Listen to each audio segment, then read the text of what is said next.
একজন কোরআনের হাফেজের এত দাম, একজন কোরআনের হাফেজের মা বাবার এত দাম। হাসরের ময়দানে সব মানুষগুলো তাকায় থাকবে, একজন মহিলা আর একজন পুরুষ, দুইজনের মাথার মধ্যে নূরের টুপি পরানো। হাসরের মানুষ ডাক দেয়া বলবে, এত নামি দামি কারা, এত সুন্দর নূরের টুপি পরাইয়া, এত নামি দামি কাপড় পরাইয়া, এত সুন্দর জামা পরিধান করাইয়া, পিছনে এত মানুষের মিছিল দিয়া কাদেরকে জান্নাতের দিকে নিয়ে যাওয়া হচ্ছে।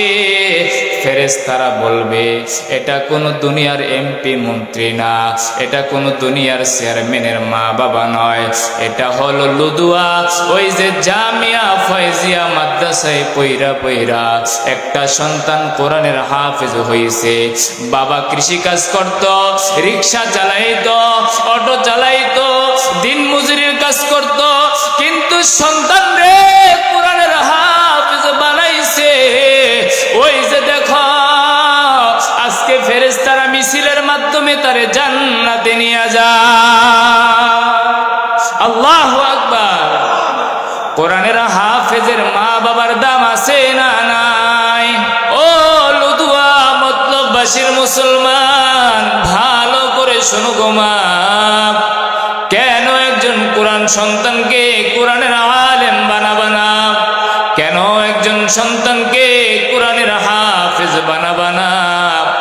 দুনিয়ায় তোমার যত বড় বড় শিক্ষিত সন্তান থাকুক না কেন, এক মায়ের ঘরে বড় 5 জন সন্তান, একজনকে ডাক্তার বানাইছে, একজনকে ইঞ্জিনিয়ার বানাইছে, একজনকে ম্যাজিস্ট্রেট বানাইছে, একজনকে উকিল বানাইছে, আর একজন রে কোরআনের হাফেজ বানাইছে। ও মা, ওই 5 সন্তানের বাবা যেদিন দুনিয়া থেকে চলে যায়, ওই দিন ছোট্ট ওই কোরআনের হাফেজ ডাক দেয়া বলে, ভাই তুমি বড় ইঞ্জিনিয়ার, তোমার আমার বাপ কত কষ্ট কইরা ইঞ্জিনিয়ার বানাইছে, যাও আজকে আমার বাবার জানাজার নামাজ পড়াও।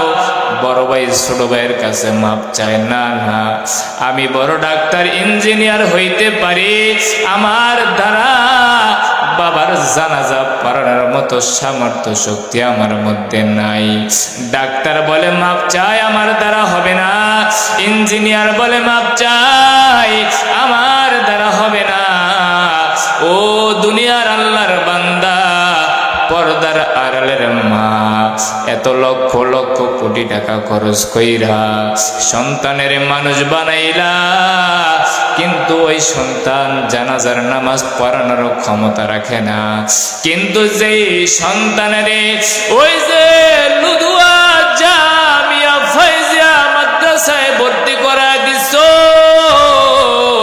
ওই সন্তান কোরআন পড়তে পড়তে কোরআনের হাফেজ হয়ে গেল।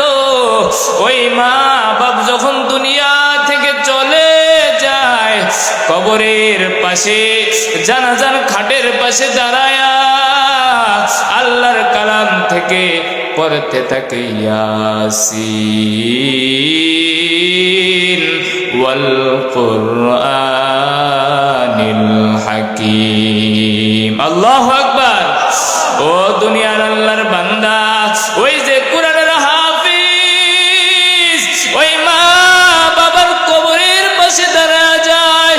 ও লুদুয়ার মা, শোনো শোনো শোনো, যেই সন্তান রে তুমি লক্ষ লক্ষ টাকা খরচ করে ডাক্তারি পড়াইলা, এ তোমার জানাজা পড়ানোর শক্তি রাখে না। তোমার 10 বছরের বাচ্চা ওই যে জামিয়া লুদুয়া পয়রা কোরআনের হাফেজ, যখন তুমি দুনিয়া থেকে চলে যাও, লক্ষ লক্ষ মানুষের সামনে দাঁড়ায়া ওই সন্তান তোমার জানাজার নামাজ পড়ায়া দেয়। কথা ঠিক কিনা? কি লাভ এই দুনিয়া এত আরাম আয়েশ কইরা সন্তানদেরকে এত লক্ষ টাকা খরচ কইরা মানুষ বানাইলেন, কিন্তু জানাজার নামাজ পড়ানোর কি নাই, কোনো ক্ষমতা নাই। এই অবস্থা সন্তানকে যদি বলা হয় কর্মব্যস্ততার কারণে মা বাবার কবরের পাশে গিয়ে একটু দোয়া করার সময় পায় না, কিন্তু একজন কোরআনের হাফিজ পৃথিবীর যেখানেই বাস করুক না কেন 5 ওয়াক্ত নামাজ শেষে 2 হাত রব্বে কাবার দরবারে উঠায়া দেয় আর চোখের পানি ফালা ফালা বলে আল্লাহ তাকায়া দেখো আমার মাথায় টুপি, আমার এই গায়ে সুন্নতি জামা, আমার বাবাই কৃষি কাজ কইরা আমারে কোরআনের হাফেজ বানাইছে, আজকে আমার বাবা দুনিয়ায় নাই, আমি বড় অসহায়, ও আল্লাহ তোমার কাছে ক্ষমা চাই, আমার বাবারে মাফ করে দাও, ও আল্লাহ তোমার কাছে মাফ চাই, আমার মায়ের কবরটা জান্নাতের বাগান বানায় দাও। আল্লাহ বলে ও ফেরেশতা, কোন সন্তান যখন কবরের পাশে দাঁড়ায় মায়ের জন্য বাবার জন্য দোয়া করে রব্বির রহমহুমা কামা রব্বায়ানি সগীরা, আবার বলেন না রব্বির হামহুমা কামা রব্বায়ানি সগীরা। ও আল্লাহর বান্দা, এই দোয়া করতে দেরি আমার আল্লাহ ডাক দিয়া গো ফেরেশতা, ওই দেখ সন্তান মা বাবার কবরের পাশে দাঁড়ায়া মায়ের জন্য দোয়া করে বাবার জন্য দোয়া করে, রে ফেরেশতা তোরা সাক্ষী থাক, আমি আল্লাহ ওই মা বাবার কবরে আযাব মাফ করে দিলাম। এই দুনিয়ায় বেঁচে নাই আল্লাহ যার মাও বাপ,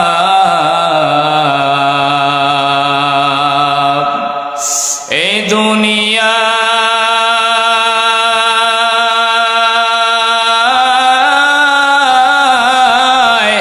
আল্লাহ বেঁচে নাই যার মাও বাপ, কবরের আযাব গো আল্লাহ কইরা দিয়েন মাফ, কবরের আযাব গো আল্লাহ কইরা দিয়েন মাফ, আদর রিয়া মানুষ আল্লাহ বানায়া, আদর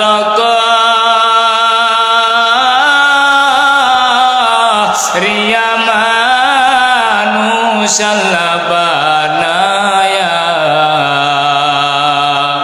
কেমনে দিবেন জাহান্নামে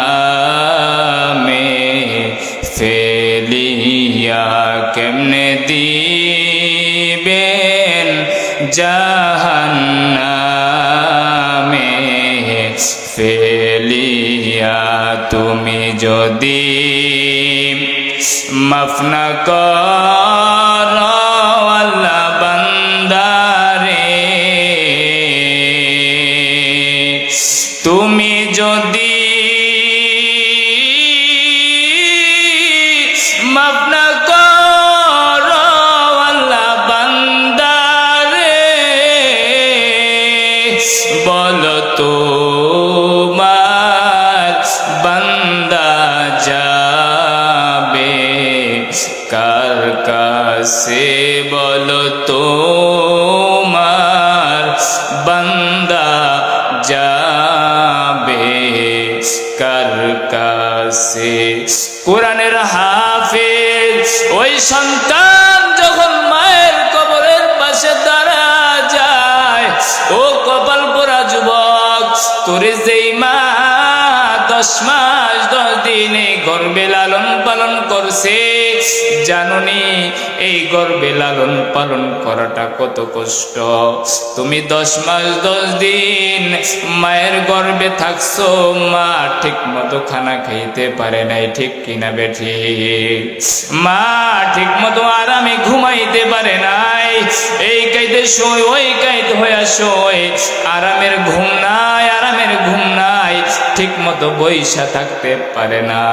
সারাদিন ক্লান্ত হইয়া যখন বিছানার মধ্যে একটু ঘুমানোর জন্য গেছে, তুমি তখনই পেটের মধ্যে একটা লাথি মাইরা দিছ, মা বেহুশ হয়ে গেছে। দুনিয়ার কোনো মানুষরাও বলতে পারে না মা ব্যথায় বেহুশ। মা এত কষ্ট সহ্য কইরা তোমারে লালন পালন কইরা দুনিয়ায় জন্মগ্রহণ দিল। ওরে কপাল পোড়া যুবক ভাই, ওই মা অনেকের নাই। তুমি জীবন ওই মায়ের কবরের পাশে দাঁড়ায় একটু দোয়া করার সুযোগ হয় নাই। ওরে আল্লাহর বান্দা, এই জন্য দুনিয়ার যত বড় শিক্ষিত বানাও, দুনিয়ার যত বড় শিক্ষিত বানাইবা, সন্তান দ্বারা দুনিয়া ও আখিরাতে কোনো জায়গায় উপকার নাই। দুনিয়ার সন্তানকে যদি একজন কোরআনের হাফেজ আলেম বানানো যায়, একজন কোরআনের হাফেজের এত দাম, একজন কোরআনের হাফেজের মা বাবার এত দাম। হাসরের ময়দানে সব মানুষগুলো তাকায় থাকবে, একজন মহিলা আর একজন পুরুষ, দুইজনের মাথার মধ্যে নূরের টুপি পরানো। হাসরের মানুষ ডাক দেয়া বলবে, এত নামি দামি কারা, এত সুন্দর নূরের টুপি পরাইয়া, এত নামি দামি কাপড় পরাইয়া, এত সুন্দর জামা পরিধান করাইয়া, পিছনে এত মানুষের মিছিল দিয়া কাদেরকে জান্নাতের দিকে নিয়ে যাওয়া হচ্ছে। ফেরেশতারা বলবে, এটা কোনো দুনিয়ার এমপি মন্ত্রী না, এটা কোনো দুনিয়ার চেয়ারম্যানের মা বাবা নয়, এটা হলো লুদুয়া, ওই যে জামিয়া ফয়জিয়া মাদ্রাসায় পইরা পইরা একটা সন্তান কোরআনের হাফেজ হয়েছে। বাবা কৃষি কাজ করত, রিক্সা চালাইতো, অটো চালাইতো, দিন মজুরির কাজ করত, কিন্তু সন্তান রে কোরআনের হাফেজ বানাইছে। ওই যে দেখো আজকে ফেরেশতারা মিছিলের মাধ্যমে তারে জান্নাতে নিয়ে যায়। আল্লাহু আকবার। কোরআনের হাফেজের মা বাবার দাম আছে